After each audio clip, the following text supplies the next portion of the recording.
And we are live right now. My guest is Shiva Ayyadurai. Shiva. Shiva Ayyadurai. Thank you, Shiva. Apologize. He is an independent candidate for the U.S. Senate here in Massachusetts. His website is shiva4senate.com. He's an independent. And of course, he's running against the seat presently held by Elizabeth Warren, a Democrat. Shiva, how you're making big news nationally all of a sudden. I've seen your truck and your billboard, choose the real Indian over the fake Indian. Talk about it. Well, Chuck, we're the ones who've made this race actually very interesting. As you know, in Massachusetts, there's one party, which is the Democratic Party, and they basically have two faces. There is no Republican Party in Massachusetts. The party of Lincoln, of truth and freedom, is dead. That's why I'm running as an independent. That's fundamentally what we believe in. And we're the ones who've made this race interesting. Everyone, the quote unquote Republicans essentially are in it using anti-Warren sentiment to essentially make money for themselves. We're funding our own campaign. Our campaign is a truly grassroots campaign, and we're going to beat her. By July, we expect to overtake her. Relative to any of the other candidates, we're the ones who are really getting a lot of visibility, as you can see nationally.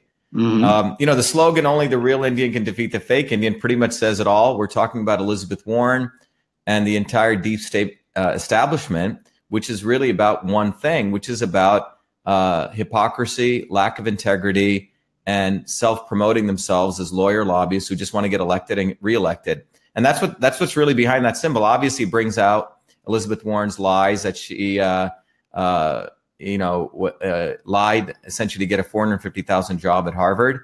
That's the identity piece of it, but fundamentally, it's really an integrity issue. And people love that slogan. This is why Elizabeth Warren is running scared, and this is why she's unleashed the city to try to force us to take down that slogan. And we're not going to do that. We're not going to give them one penny. And in fact, we've sued him in federal court. I know, it's excellent. The poster itself is hysterical. It's really amazing. And Elizabeth Warren is about as phony as they come, both as a person and as a candidate. I would hope even phony enough for the left. As a left winger, she's a fraud. She received more Wall Street money to run for Senate in this state than any candidate, I believe, in history. And she's done the bidding of Wall Street. She's made a fortune from Dow Chemical, screwing women with breast implants. She made them, she's working as a lawyer here while taking a $450,000 check a year at Harvard for teaching one class, and her husband getting another $450,000 for teaching one class, and they throw in a free house on top of it. She's also freelancing as a lawyer on the side, by the way, unlicensed in Massachusetts, on the behalf of huge multinational corporations to screw working people. In the case of Travelers Insurance, she screwed men who had paid into that policy for their lifetime, trying to get a settlement on asbestos poisoning. She was criticized by Senator Ted Kennedy for screwing union workers in a case where she received, I think, $500,000 fee as a lawyer. She's a classic insider. She's the deep state in essence, as you describe. And bottom line here, Chuck, is this. Yeah. If you look at, Lincoln was one of the last truly great presidents. If you think about it, after the Civil War ended, there was a period called Reconstruction. Mm-hmm. During that phase, blacks and whites were starting to get quite integrated, even in the federal government. A lot of people don't know this. After that, the deep state did not like this. They don't like racial harmony. They don't like poor blacks and poor whites getting together, starting with Woodrow Wilson, going all the way up to the quote unquote Great Society nonsense of Lyndon B. Johnson. You saw the escalation of race war in this country, all led by the Democrats. By the way, as far as I know, there's some very interesting statistics. Not one Republican-owned, true Republican, I'm not talking about the fake Republicans in Massachusetts, owned a slave. So try to find one, and you can't during the period before that. So the bottom line is the notion of centralized government, the notion of controlling top-down, which is, by the way, the definition of fascism, as Mussolini's advisor defined it. That's fascism. That's origins go back to the way it was implemented by the Democratic Party. And Massachusetts is the center of the Democratic Party. Even on the so-called Republicans, one of the guys running gave $250,000 to Bill Clinton. The other guy is a campaign manager who is a Saudi lobbyist, faked a handshake with Trump and lies. And another woman is a Romneyite. So there is no opposition to Warren. They're all part of it. Essentially, they're backup strategies. I'm the only one running on behalf of the people against Warren. And our campaign, you can see we're creating a lot of great entertainment value. We've made this campaign interesting because we are fundamentally, our campaign is made up of people who are anti-establishment and are really passionate. They're revolutionaries and they really care about this country. The other campaigns are just running moronic, normal campaigns. We've exposed Warren on the fact that she supported the Monsanto Protection Act. She's the agent of Monsanto. You brought up Dow Chemical. Dow and Monsanto created Agent Orange. And after we started hammering her, recently she said she's against the big merger of Monsanto and Bayer. Well, the bottom line is, too little, too late. You're doing that to posture, because we're eroding her base right now. Her base is questioning us. They won't vote for an R, right? Because it's toxic, but we are the alternatives to her. So we got them running scared. It's awesome. And we're on our path to victory. I believe by July, we'll be overtaking her. Oh, that would be amazing. I mean, that would create an earthquake nationally if that be the case. We've already created, look just, you look at what's going on Google, Warren and Shiva, I think Glenn Beck just put out that it's going to be a blockbuster. This is going to be a blockbuster campaign to watch, Shiva versus Warren.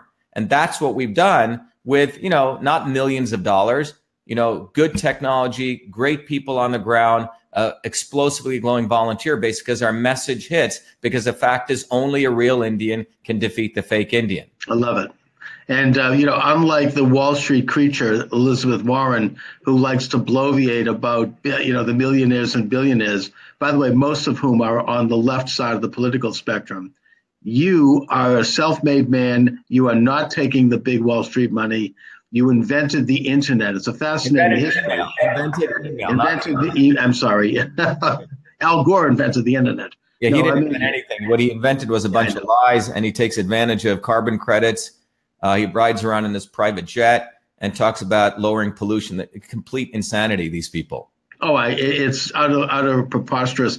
It says here, Dr. Shiva is the inventor of email and holds 4 degrees from MIT. He's a Fulbright scholar and has started 7 successful high-tech companies, including EchoMail, Cytosolve, and System Health.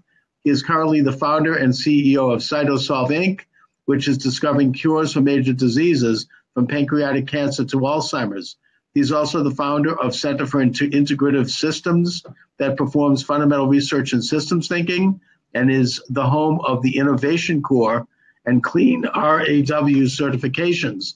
So, your accomplishments are extraordinary, unlike the fraudulent Warren, who basically got ahead by lying about her ethnic background and getting tenure at Harvard and at UPenn, and who's full of humbug and fraud. If you really look at people, Chuck, we have a great opportunity. Look, I don't need to be doing this. I made a lot of money. I've accomplished a lot of things because of what this country offered. Most people would probably be out on a beach somewhere just hanging out. But I believe that would be a sin if I didn't give back. So I don't need to do this. I want to do this because I think it's important. So anyone listening, this is really a historic opportunity for everyone listening to get off their butt and start becoming active citizens. We've created a culture which brainwashes people to be an audience wanting to be entertained. This campaign is, everyone starts jumping in and starts supporting what we're doing because, look, 180 days from now, this thing's done. And I don't want people to wake up when they're 80, 90 and saying, shoot, I should have helped that guy. That guy could have really helped this country. And I sat aside and I watched. Well, I'm here and I don't need to do this. So people need to, I'm telling you, get off your butt, help us collect signatures, wear our t-shirts, put our bumper stickers on, and get a lawn sign, help us out because we can not only defeat Elizabeth Warren, but we can send a shockwave across this country that everyday people are willing to be active and get back in governance. That's what we need. We got to get rid of all of these career politicians. They don't know anything. They don't know how to fix anything. They don't invent anything. They don't make anything. And what they're creating is a America that's becoming fat, dumb, and more unhealthy. And that's not what this country is about. And I'm telling you, we have a small horizon to do this in this campaign, but even smaller for this country. We have a massive debt crisis. We have a massive student loan crisis. Other countries are growing explosively. They're getting smarter. So if we don't get our act together, we don't produce enough skilled people, if we don't produce people who can actually be more innovative, if we don't get our country healthier, focusing on prevention, lowering the cost of healthcare, if we don't focus on term limits, if we don't focus on getting rid of the lobbyists, this cannot continue. I mean, the chickens will come home to roost, and they already are. We have a massive opioid crisis. We have mass shootings. You go down the list, and these aren't because of gun control, or they're not because of, methadone. These are not the solutions. These are complex systems problems that have been caused by the deep state, and the deep state has no solutions for them. It's only people like you and I, people who actually do work for a living, who are going to get in there and solve it. So I'm telling you, get off your butts and help us, because we're here. You have your candidate. You are truly a classic citizen scientist, whistleblower who is exposing corruption at the deepest levels. One of your major focuses, besides business itself and balancing a budget and doing all the normal things that people in business do and that we need in Washington, is that you expose healthcare fraud and you expose a system that perpetrates disease. And this has been one of your causes, and I'm glad it is, because we need a man like you who's in a position to do it, to expose this kind of corruption. Chuck. Look, I have friends who've gotten cancer in this country. I grew up in India where my grandparents were poor village farmers. Companies like Monsanto have destroyed the lands of local farmers there. They've destroyed the lands of local farmers in this country. They've industrialized farming. Even companies like Amazon and Whole Foods are industrializing organic food. The best food is local food that comes from locally grown farmers, where we participate in that process. That's why one of our philosophies is real food, real health. Real food is real medicine. And Elizabeth Warren voted for the Monsanto Protection Act. She voted against GMO labeling, and now she voted for the Monsanto propaganda bill, where the FDA is been allotted a nice big war chest to educate us how good, genetically engineered foods are, because 90% of Americans don't like genetically engineered foods. 90% of fake science, pay-to-play scientists think they're great. So they have to now educate us. Sounds like an educational camp, right? So a re-education camp. And Elizabeth Warren voted for that. And ultimately, I think Massachusetts was a cradle of the American Revolution, and we have a huge opportunity here. So it's really up to people. We brought this campaign this far in a year with purely a powerful message, truth on our side, and a commitment to freedom. And I think everyone listening needs to get off their butt and become active citizens. It's time you stop, watching all the nonsense on whatever the media is and participate. Make news, not watch fake news. So tell me a little bit, Shiva, about your ground game, because what you're doing, as you say, is tapping into the very best traditions of Massachusetts, the cradle of liberty, the laboratory of democracy, a place where if we wake up and, as you say, get off our butts, we'll remember who we are in the state. And we'll remember that we don't do this phony establishment business, which Elizabeth Warren is the ultimate creature of. We do things that are innovative. We try things here. We develop things here. We invent things. Talk a little bit about your ground game. Are you organized in the cities and towns? What are you doing? I'm sorry to ask a practical question here, but because I'm a practical guy. Yeah. I've been an engineer all my life. I have to, I was just on the phone. I work full time and do this.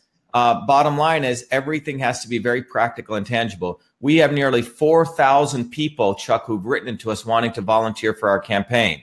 We have an amazing group of volunteers. Our ground game is, pan Massachusetts. It's not just east of 495. That's what the typical politicians do. They don't give a damn about Springfield. Right. They don't give a damn about Worcester. They don't care about Plymouth. You know, they just localize it because that's Boston, where, yeah. So, you know, it's the rest of the country can be state can be third world. And they just focus on the elites in a small area, get their money, and then manipulate the entire election. This is a solid ground game election, you know, and what we understand. I mean, I'm not going to reveal a lot of our tactics, but we understand the dynamics. We understand the mathematics. We understand the analytics. I mean, we're pretty smart guys who put together some significant infrastructure that came from my own innovations, which I've given to the campaign. I mean, this is not something we bought other people's software. This is built in Massachusetts for people in Massachusetts. So technology, we have our policy is strong. It's really based on destroying the deep state and all the pillars around that. You know, we have to, you know, the solution to opioid crisis, all of the solution to the healthcare problem, we have a very good handle on. So anyone listening out there, you should go to shivaforsenate.com. You know, money is frankly irrelevant. The other candidates, for every dollar that they raise, 90 cents is going into their pockets or their friends' pockets. That's a scam that they're running. In our case, you give us $1, we stretch it for $100. So it's not about the money. We have about 120K in our bank account. You know, I've put in close to $4.1 million worth of technology and my own thing into my campaign, which is significant. So we have infrastructure. What we really are doing right now is galvanizing that ground game. And it's great. It's a lot of fun. So, by the way, we have a lot of fun in our campaign. It's not some stuffed shirt campaign. You know, go look at our, we just put up a funny video on my website, you know, that someone sent me. It's about Warren denying that I'm an Indian. I mean, it's a joke video, you know, but we probably laugh at least 10 to 15 times a day. So if you want to have fun, if you want to improve your health, and if you want to feel a sense of community, we're the place to be at. If you want to run a campaign, you know, go somewhere else.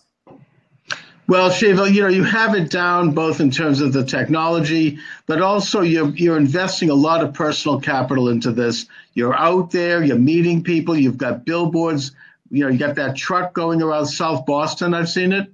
It's hysterical. 2 million people. So what's interesting, Chuck, is when we went down to South Boston, right? The establishment tried to stop us, even though we booked our place in the parade 2 months earlier. Fortunately, the guy who organized the parade, he fought and got us in, and you could see the reaction, millions cheering us on. And what's funny is the NBC cameras, the Nesson cameras, who were the exclusive people broadcasting that, right when our bus comes by, guess what they do? They point the camera to the ground. Oh, I get it. Yeah. Okay. So the Boston Globe puts the 3 other candidates, the white candidates, leaves a darkie out. I went out on Twitter and I said, racist Boston Globe, right? Jim Sullivan calls me up and says, hey, why are you calling me a racist? I said, Jim, you put the 3 other candidates and you left the dark-skinned Indian guy out. What do you want me to call you? You are a racist and your whole newspaper's a racist. In Massachusetts, you know, we haven't even begun to discuss the race issue, because it's owned by the liberal aristocrats, right? They got the Herald, which manipulates poor whites to hate blacks. And then they have the Globe, which basically keeps blacks and people of color on plantations. They don't want to solve any race issue. They love, you know, us fighting among each other. That's what they love. They don't want a unified front against the establishment. And that's what we're doing. I mean, you're the most anathematic person. You're anathema to the establishment because of your person of color. I remember what happened to Jackie Robinson when he ran against Ted Kennedy. Happened to be a black man. I've never seen someone ripped apart more vigorously by the left-wing media as him. It was horrifying. And that's what happens when a black person is too uppity. You know, they go berserk. What they've constructed is the liberal aristocrats. By the way, Harvard is a $40 billion hedge fund, which is now a multicultural aristocracy, right? Who think, so an Indian guy is supposed to shake his head like this, sit in the lotus position, and be quiet and subservient, right? They don't, so I'm not a good Indian, right? They don't like an Indian guy who fights back, you know, who doesn't take it on the chin, right? This nonsense Gandhian philosophy that was preached and subjugated a lot of people. This guy fights back, and he's an American, right? He's an all-American guy. And, you know, my friends are everyday working people where I grew up in New Jersey, and those are my people. They're everyday Americans, and they don't like that. But you know what? To hell with them, because our campaign is not about them. It's about, frankly, destroying them and what they stand for, which is ignorance, which is keeping people in bondage. And we need to bust them up. And that's what this campaign's about. It's a historic campaign, Chuck. Oh, it is. And you're tapping into the same general populace as did President Donald Trump. We're going into that, but we're also expanding it. Oh, yeah. I mean, blue collar people, working people, minorities, millennials. Trump is making inroads in those groups, by the way, and that is absolutely sending the left off the edge. They're going insane over that. Yeah, now we might get a Nobel Prize for Korea. That's going to make them. They're going to probably there's going to be mass suicide. They're going to jump over the bridge on that day. But yet, he's soldiering on. He's moving on with a very progressive agenda. And this is the model. I mean, and you are embracing that. Whether you embrace Trump, that's beside the point. I'm saying I like Trump. No. I mean, look, I never voted in my life ever because I figured out as an 18-year-old kid when I saw Jesse Jackson BS everyone and sell out anti-establishment people to Mondale that in the world right now, across history, there's been three dynamics. Two of them are the same: the establishment and the not so obvious establishment, and then everyday people who want change, right? But you look in the last election, Hillary Clinton was the establishment, Romney's, Clinton's, Obama's, everyone came to her aid, and the Bushes. And then you had Trump, who was reflecting the everyday person. And then you had Bernie Sanders, who's really part of the not so obvious establishment, right? They always have these guys, Jill Stein, Bernie Sanders, Jesse Jackson. Yeah, they're straws. They siphon off some of the vote to keep the real, anti-establishment person from assuming power. I mean, it's a classic technique. Yeah. The Kennedys used to do that by running some guy named Kennedy. Right. And Massachusetts is the epitome of that. So you have Charlie Baker, Elizabeth Warren. They're both part of the deep state. They work hand in hand. They take selfies together. They chum each other around. So they have no interest in perturbing the apple cart in any way. We want to completely turn over that apple cart upside down. Yes, there we go. So Shiva, once again, let my listeners and viewers know how they could get involved, how they can reach you, and I'd like to have you back as the campaign progresses. Yeah, so anyone interested in reaching us, please go to Shiva4Senate.com, Shiva4Senate.com. You can also go to my Twitter, V as in Victor, _Shiva, VA Shiva, and watch my tweets. I'm always on there 24/7 and having a lot of fun. And just remember, our campaign people have a lot of fun. We go out, we interact with people, we get people off their butts, out on the street, becoming human beings again. That's what our campaign is about. All right, Shiva, listen, again, I want to thank you for joining me this afternoon. It's an honor. Thank you very much. Have a good afternoon, and thank you. Bye-bye.